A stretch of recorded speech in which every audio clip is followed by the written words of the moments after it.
Assalamualaikum warahmatullahi wabarakatuh. Kepriye kabare bocah-bocah? Tetap semangat nggih, senajan sinau ing omah. Muga-muga bisa ketemu ing kelas kanthi kesehatan sing apik. Saiki kita sinau basa Jawa bab niroake maca saka ngrungokake. Saiki dideleng videone nggih.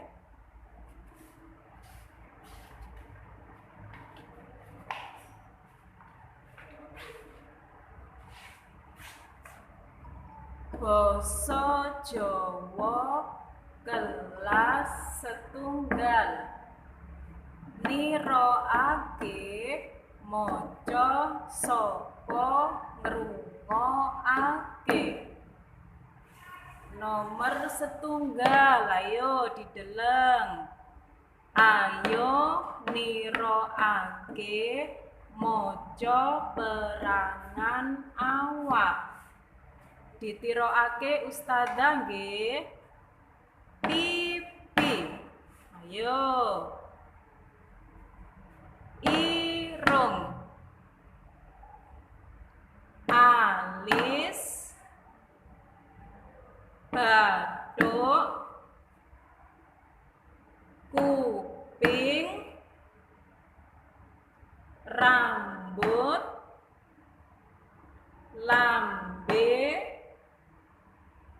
Ilat. Janggut. Untu. Pundak. Dodo. Tangan. Sikut. Kolok. Sikil.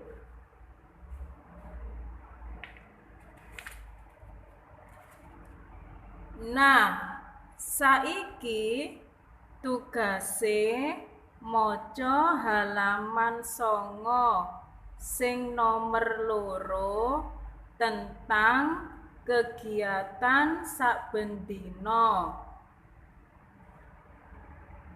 Mengkono sinau basa Jawa saiki muga-muga migunani kanggo bocah-bocah nggih.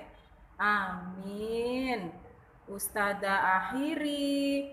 Wassalamualaikum warahmatullahi wabarakatuh.